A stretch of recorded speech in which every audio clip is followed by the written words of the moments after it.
स्वाभिमान शोध अस्तित्वाचा या मालिकेच्या आजच्या भागात आज आपण बघणार आहोत. पल्लवीला भाजी मंडईत आलेलं बघून मोठी आई तोंड लपवते. ती म्हणते की अरे देवा, ही कशाला आली? काल हिने मला मळक्या साडीत बघितलं होतं आणि आज असं बघितलं तर? आणि मग मोठी आई टेबलाजवळ खाली वाकून तिचे सर्व दागिने काढायला लागते. भाजीवाला तिला विचारतो की हे काय करताय तुम्ही? त्यावर मोठी आई त्याला म्हणते की तू तुझं काम कर. सर्व दागदागिने काढून मोठी आई पुन्हा भाजीवाल्यासमोर उभी राहते. तितक्यातच भाजी घेण्यासाठी पल्लवी तिथे येते. पल्लवी भाजीवाल्याला सांगते की टोमॅटो कसे दिले? तो सांगतो 40 रुपये किलो. तेवढ्यातच पल्लवीचं लक्ष शेजारी उभे असलेल्या मोठ्या आईवर जातं.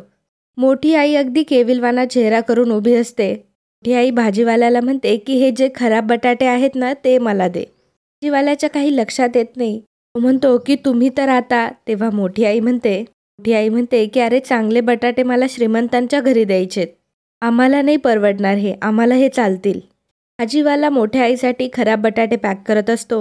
मोठी आई भाजीवाल्याला विचारते की आणि ही मेथीची भाजी स्वस्तातली आहे ना? खराब असली तरी चालेल बाबा, मी घरी जाऊन निवडेल. मोठी आई पल्लवीला ऐकवणूक करत असते. ती म्हणते की आपण चुका केल्यात म्हटल्यावर आपणच निस्तारायला हव्या ना. पल्लवी भाजीचे पैसे देते. मोठी आई म्हणते की तो लहान कोबी आहे ना खराब, तो पण मला दे. आणि किती पैसे झाले ते पण सांग. पल्लवी भाजीवाल्याला थांबवते आणि म्हणते की दादा थांबा, हे घ्या पैसे आणि त्यांना चांगल्या भाज्या द्या. पल्लवी तिथून निघून जाते. मोठी आई मनात म्हणते की चला, माझी मात्रा लागू पडते तर. पल्लवी असेच पुन्हा भेटीचे योग येत राहतील. मोठे काका वकील साहेबांसोबत बोलत असतात. म्हणतात की वकील साहेब, तुम्हाला आमची परिस्थिती कळते ना आता? संस्थेने 1 कोटी रुपयांची भरपाई मागितली आहे आणि आता ह्या कारवाईची बाहेर बातमी फुटल्याचा क्लेम करून आणखी 5 कोटी मागवलेत. अहो, मग एवढे पैसे आणायचे कुठून? अहो, माझे अकाउंटसुद्धा फ्रीज केलेत. काय? आज वेळ नाही आहे? मग कधी? उद्या? ठीक आहे. इकडे शांतनू हॉलमध्ये बसलेला असतो. पल्लवी भाजी घेऊन आलेली असते आणि पल्लवीच्या डोक्यात मोठ्या आईचा तो केविलवाना चेहराच तिला आठवत असतो. मोठी आई खराब भाज्या घेत होती हे तिला आठवत असतं. शांतनू पल्लवीला काय झालं असं विचारतो. तू भाजी घ्यायला गेली होतीस का? तेव्हा पल्लवी म्हणते की हो. तितक्यातच शांतनूचा फोन वाजतो. फोन बघून शांतनू खूप खुश होतो आणि म्हणतो की हे रोहित. रोहित विचारतो की शांतनू कसा आहेस? शांतनू म्हणतो की मी तर अगदी बरा आहे, तू कसा आहेस? आणि आहेस कुठे तू? त्यावर रोहित सांगतो की ऑफकोर्स पुण्यामध्ये, अजून कुठे असणार आहे? शांतनू म्हणतो की काय सांगतोयस? ॲक्च्युली काही सांगूच नको, मी लग्नासाठी तुला इन्व्हाइट करायला कॉल केला होता, तुला निरोपसुद्धा दिला होता, तरी तू आला नाहीस. म्हणतो की तुला माहिती आहे ना, मी आउट ऑफ इंडिया होतो ते, आणि आता आम्ही दोघंही इथे आलोय. त्या लग्नाला यायला मला जमलं नाही, पण आता आपण नक्की भेटूयात. तर एक काम कर शांतनू, तू आज आमच्याकडे जेवायलाच आहे, म्हणजे माझ्या बायकोची आणि वहिनींची दोघांची ओळख होईल. शांतनू म्हणतो की ठीक आहे, आम्ही नक्की येतो. ते विनायक घरामध्ये चाललेला असतो आणि तेवढ्यात विनायकला मोठ्या आईचा फोन येतो. विनायक फोन घेतो. मोठी आई सांगते की तुला वाटत होतं ना की ती पल्लवी आमच्या जाळ्यात अडकणार नाही. पण आज काय झालं माहिती आहे का? आज पल्लवी मला भाजी मंडईत भेटली. आणि मग घडलेला सर्व प्रकार मोठी आई विनायकला सांगू लागते. ती सांगते की म्हणजे आम्ही काही बोललो नाही एकमेकींशी, पण तिला माझी एवढी दया आली की तिने माझ्या भाजीचेच पैसे देऊन टाकले. आत्ता बोल. विनायक तसाच फोन घेऊन आतमध्ये येतो. विनायक पल्लवीला आणि शांतनूला बघून तसाच हॉलमध्ये थांबतो. मोठी आई पल्लवी आणि शांतनूचं सगळं बोलणं ऐकत असते.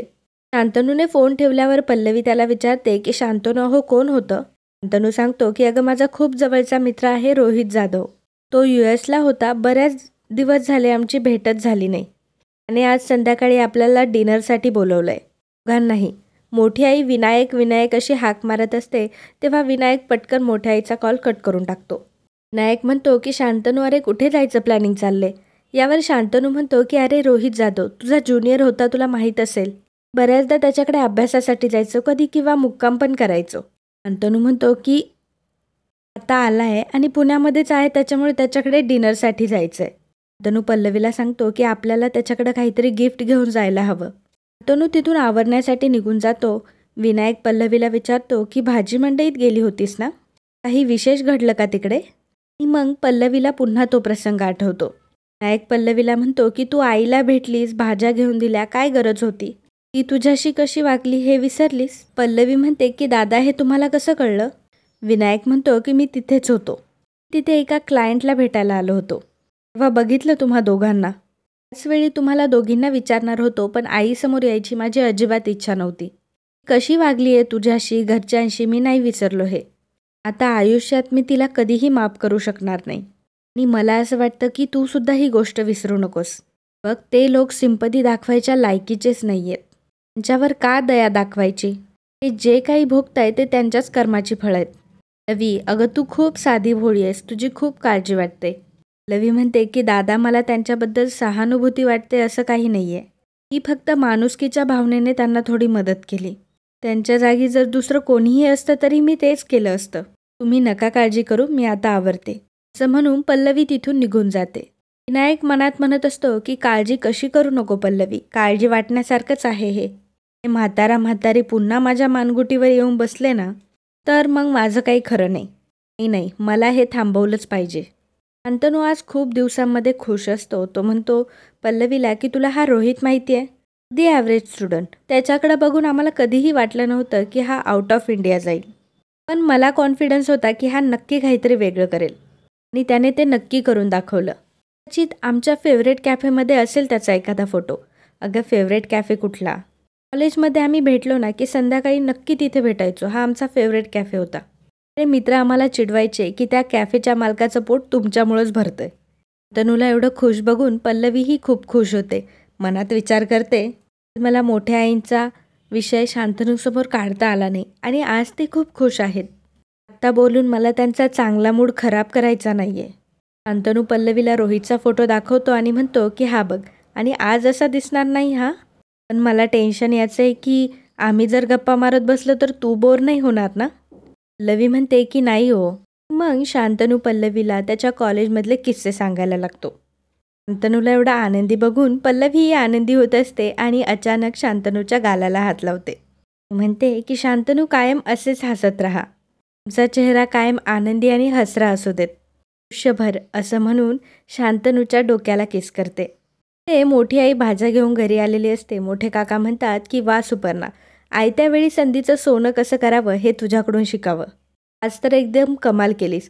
ऐनवेळी एवढं गरिबीचं सोंग आणण्याचं कसं काय तुझ्या डोक्यात आलं? तू भाजी आणायला गेलीस ते फार बरं झालं. ही आई म्हणते की ते ठीक आहे, पण मी काम सांगितल्यावर तुम्ही कुठे गायब झाला होता? हे काका म्हणतात की मी अगं तेव्हा मोठी आई म्हणते की काहीच का सांगू नका. मी जर काम सांगितलं ना, तुम्हाला बरोबर कारणं आठवतात.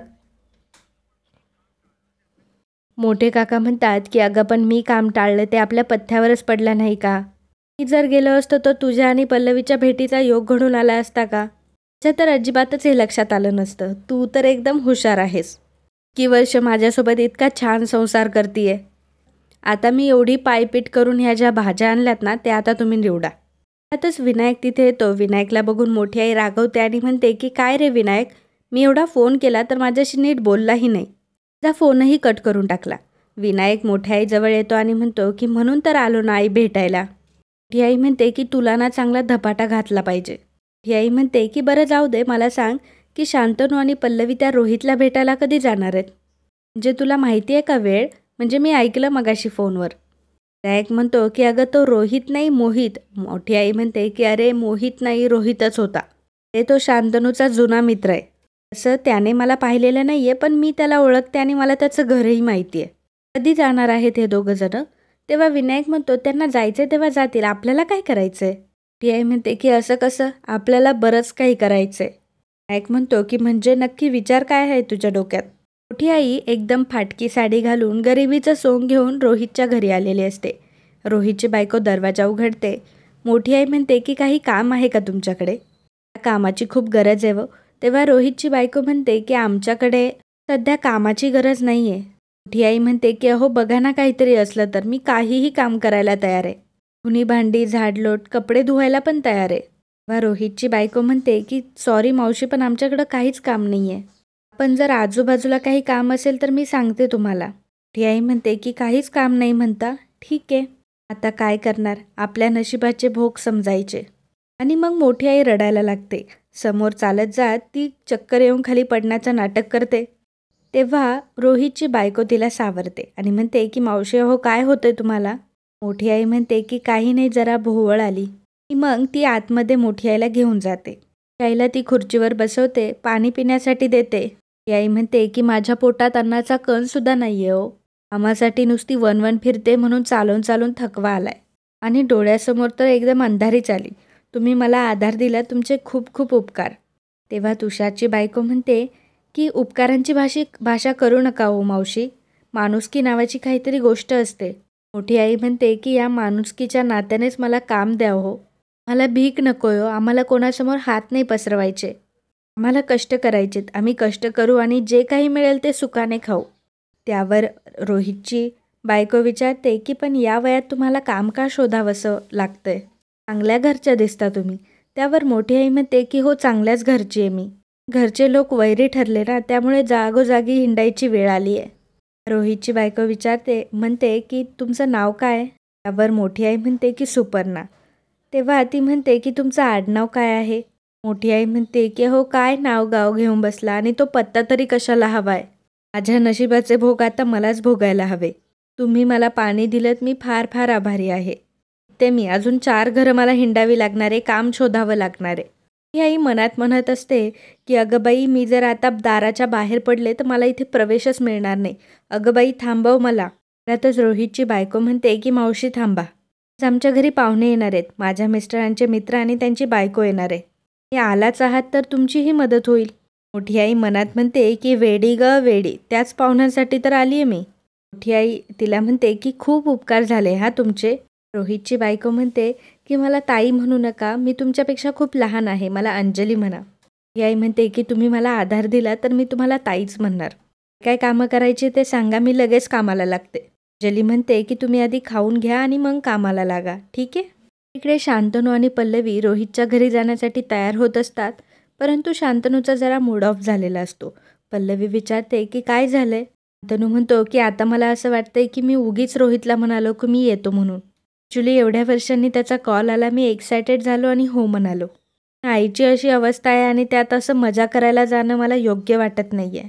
कॉलेजच्या फ्रॉडबद्दलची बातमी लीक झाल्यामुळे सगळीकडे आपल्याच कॉलेजची चर्चा आहे आणि मग या सगळ्यात एन्जॉय करायला जाणं योग्य नाही आहे.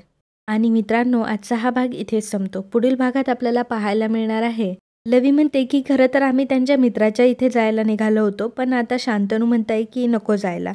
तेव्हा प्रभाकर सर म्हणतात, अरे शांतनू, तू एवढी काळजी करू नकोस, आम्ही आहोत इथे. नायक मोठ्या आईला फोन करून विचारतो की कुठे आहेस? तेव्हा मोठी आई म्हणते की सरबत करतीये रोहितच्या घरी. मग शांतनू आणि पल्लवी रोहितच्या घरी आलेले असतात. मोठी आई शांतनूला सरबत देण्यासाठी जाते, तेव्हा शांतनू मोठ्या आईला बघतो आणि त्याला मोठा धक्का बसतो. तर मित्रांनो, कालच्या भागात कमेंट करणारे आपले दर्शक होते अजय वागचौरे, राजश्री मायेकर, संध्या गाडगे, हर्षाली मोरे, योगेश मेश्रम, अस्मिता घोले, संजीवनी कोलगे, पूजा कांबळे, द्रांक्षा खडकर, धनश्री देशमाने, कल्पना, अजय वागचौरे, दीपक, गोविंद परब, कांता गव्हाणे, मुकुंद कुलकर्णी, रचना पारधिये, सुमित्रा जाधव, सुषमा, पारस कोलेकर, वैभव कुष्टे, अस्मिता घोले, नीलम गीते, कल्याणी, गौरव खोले, अपर्णा मायेकर, अजय वागचौरे, आकाश जाधव, प्रकाश खानवलकर, सतीश देवकर, शैला मांडगे, वंदना तांबडे, मानसी तांदेळ, गीता चंदेर, रवी कवडे, वैभव कुष्टे, चंद्रशेखर भातवाडेकर.